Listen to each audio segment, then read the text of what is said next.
नमस्कार, जनता का आईना में फिर एक बार आपका स्वागत है। 115 दिन की यात्रा करके करीब 10 राज्यों से होते हुए भारत जोड़ो यात्रा आज अंबाला में शाहपुर अनाज मंडी में रुकी हुई है। यहाँ पर लोग विश्रांति कर रहे हैं और हम देख रहे हैं कि हरियाणा के हर शहर में भारत जोड़ो यात्रा को बहुत बड़ा समर्थन मिल रहा है। हम जब पानीपत में गए तो पूरे रस्तों पर लोगों ने बहुत अच्छी तरह से इस यात्रा का स्वागत किया। फिर कुरुक्षेत्र पहुँचे, अभी हम अंबाला पहुँच रहे हैं, बीच में करनाल में थे। तो जितने भी जिले गए उसमें बड़ी संख्या में लोगों ने हिस्सेदारी ली और इस यात्रा का स्वागत किया। हरियाणा में नफरत की बात और सांप्रदायिकता का मुद्दे से ज़्यादा महत्वपूर्ण लोगों को लगता है कि ये मोदी सरकार जो है वो आर्थिक नीति पर और रोज़गार देने पर और महंगाई पर, इन तीनों मुद्दों पर पूरी तरह से फेल हो चुकी है और इस सरकार को अभी हटाना चाहिए। ऐसी एक आम धारणा लोगों के बीच में देखी गई। लोगों को ये भी लग रहा है 3000 किलोमीटर से ज़्यादा चलते हुए जब ये यात्रा आई है तो ये यात्रा में अपने आप में एक तपस्या है।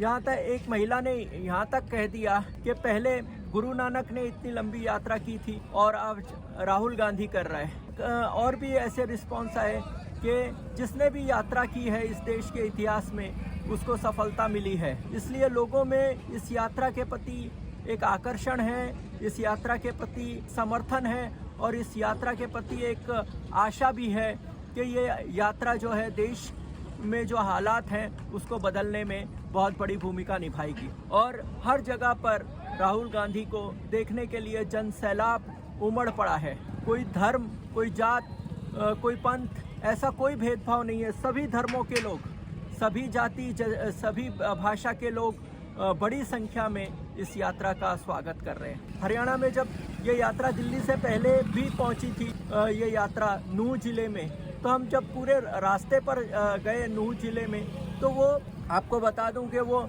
80% मुस्लिम जनसंख्या का जिला है और एकदम पिछड़ा हुआ जिला। जबकि हरियाणा इस देश में आर्थिक रूप से समृद्ध राज्य है, लेकिन नूह में अगर देखेंगे तो आर्थिक प्रगति के निशान कहीं पे भी दिखाई नहीं देते हैं, बल्कि पूरे रास्ते खराब हैं और गरीबी दिखाई देती है। रास्ते में हम देखते हैं तो गरीबी दिखाई देती है।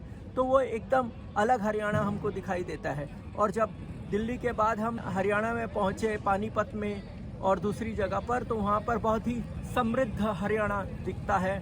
उसके गांव एकदम प्रगतिशील गांव, एकदम संपन्न गांव दिखाई देते हैं। समृद्धि आपको दिखाई देती है। हाईवे के दोनों तरफ मैंने देखा, जब मैं करनाल में पहुंचा तो हाईवे के दोनों तरफ कम से कम 2 किलोमीटर तक सिर्फ गाड़ियों की बड़े बड़े शोरूम दिखाई दिए। उसमें होंडा भी था, उसमें मारुति भी थी, उसमें जितनी भी नाम आते हैं गाड़ियों के मुझे तो ज़्यादा नहीं मालूम, लेकिन सभी गाड़ियों के नाम, शोरूम हमें रास्ते में दिखाई दिए। और रास्ते में ये भी दिखाई दिया कि कैसे रोड के साइड में और गाँव में वहाँ पर गोबर की उपलियाँ बनाने का काम चालू रहता है और उपलियाँ सुखाने का काम चालू था।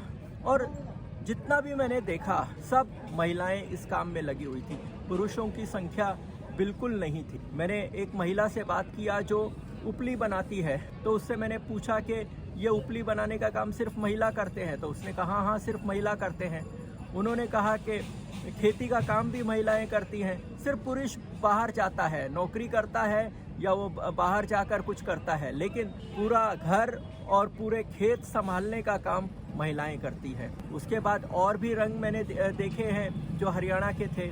फिर हरियाणा में जब मैं एक गांव में गया तो गांव बहुत ही हरा भरा संपन्न गांव था, लेकिन वहां पर गांव के किनारे पर 2 मुझे व्यक्ति दिखाई दिए जो गांव के आसपास का जितना भी प्लास्टिक था वो ढूंढ रहे थे, बॉटल्स ढूंढ रहे थे। तो उन्होंने बहुत सारे शराब की बोतलें वहां से उठाई और भी बहुत सारा कचरा जो है वो आधुनिक युग का कचरा मैं कह सकता हूँ कि वो गांव के इर्द गिर्द दिखाई देता है। और ये जो लोग थे, 2 व्यक्ति थे, वो बिहार से आए हुए थे। उन्होंने कहा कि हमें अभी ठंड के कारण कोई काम नहीं है और हमने सोचा कि घर में हम बैठ नहीं सकते हैं, हमें किराया देना पड़ता है, तो वो ये बोतलें चुनने का, बोतलें जमा करने का और कबाड़ी का उन्होंने काम शुरू कर दिया। उनसे पूछा मैंने कि मनरेगा का आपको काम नहीं मिलता है कि आपके यहाँ पर? तो उन्होंने बोला नहीं। तो उन्होंने बोला कि सिर्फ वहाँ पर अनाज मिलता है बिहार में, और सिर्फ अनाज से हम अपनी ज़िंदगी नहीं बिता सकते।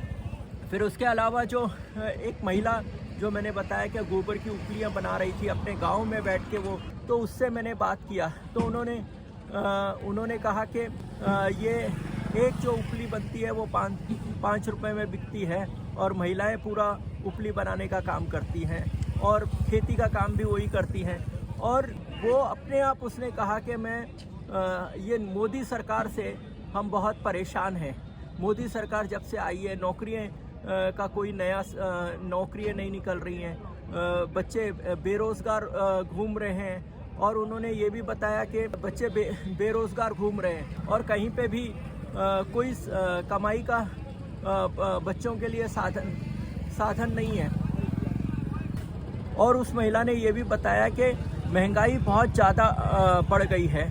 और पहले जो हमने कांग्रेस की सरकार देखी, उन्होंने राहुल गांधी का, जब मैंने उनसे बात किया कि भारत जोड़ो यात्रा के बारे में आपका क्या कहना है, तो उन्होंने बोला कि राहुल गांधी जो भी उनका परिवार था, उन्होंने सब परिवार के मेंबर्स का नाम लिया और कहा कि उन्होंने बहुत अच्छी सरकार चलाई थी और हमें राहुल गांधी पर भी विश्वास है और हम चाहते हैं कि राहुल गांधी आए और कांग्रेस की सरकार आए। बताया फिर वहाँ पर कैसे सार्वजनिक रूप से रास्ते जो किसानों की कॉमन गांव की ज़मीन होती है उस पर वो सब उपलियाँ, पूरे गांव के लोग आकर उपलियाँ बनाकर उसमें से भी पैसा कमाते हैं। और उपलियाँ और बहुत सारा गोबर उपलब्ध है, क्योंकि गांव-गांव में लोगों के घरों में भैंसे, गाय और बकरियाँ बहुत ज़्यादा हैं। अभी ये मैं महिलाओं से बात किया तो उसके घर पे 4 भैंसें थी, 2 उनके बच्चे, एक बच्चा हो गया था, एक बच्चा होने वाला था एक भैंस को। और उन्होंने खुद कहा कि हम लोग गरीब नहीं हैं, ये सरकार की नीतियों ने हमें गरीब बनाने पर मजबूर कर रहे हैं। बिल्कुल नहीं तो हम सब उगाते हैं, हमारे खेतों में पालक, हर सब्जी उगती है, हर अनाज उगता है और अच्छी मात्रा में उगता है, लेकिन ये सरकार की नीतियों से हम परेशान हैं। तो इस तरह का एक पूरा हरियाणा का एक चित्र दिखाई दिया। शहर भागों में भी लोगों ने पेंशन पे, यहाँ पर जो मेन मुख्य आबादी है वो ज़्यादा से ज़्यादा नौकरियों पर निर्भर है। फौज में एक बड़ी आबादी है, तो उस पर मैंने जब अग्निपथ का युवाओं से बात किया तो उन्होंने अग्निपथ का कहा कि ये युवाओं से रोज़गार छीनने वाला और उनको सेना से बाहर करने वाला षड्यंत्र है। वो अग्निपथ से बिल्कुल सेटिस्फाई नहीं है और वो अग्निपथ के साथ नहीं जाना चाहते। फिर और एक बात जो हरियाणा में मुझे दिखाई दी कि सेक्स रेशियो, जो महिला और पुरुष का रेशियो है, वो बहुत उसमें बड़ा गैप है। महिलाएं, मुझे जो बताया गया कि 890 महिलाएं हैं हर 1000 पुरुष के हिसाब से, तो ये सबसे कम रेशियो जो है वो हरियाणा में है। तो सबसे समृद्ध राज्य में सबसे कम महिलाओं का रेशियो है, यानी कि महिलाओं की यहाँ पर जो स्थिति है वो नाजुक है।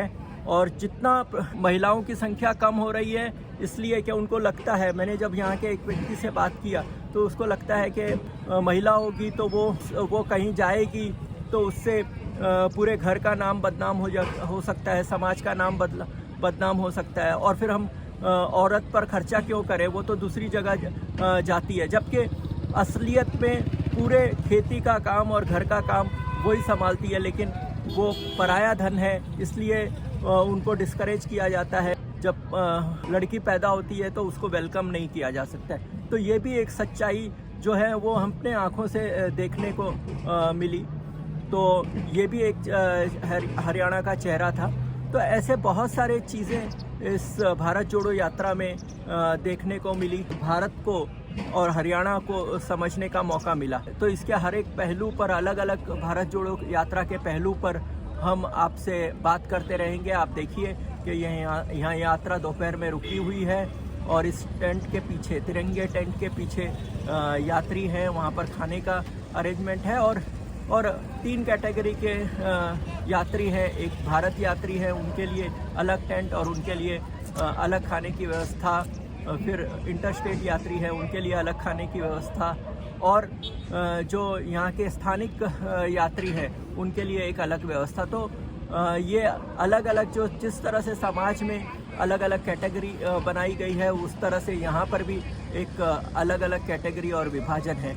इस पे और डिटेल में हम आगे बात करेंगे, लेकिन अभी इतना ही। धन्यवाद। देखते रहिए जनता का आईना।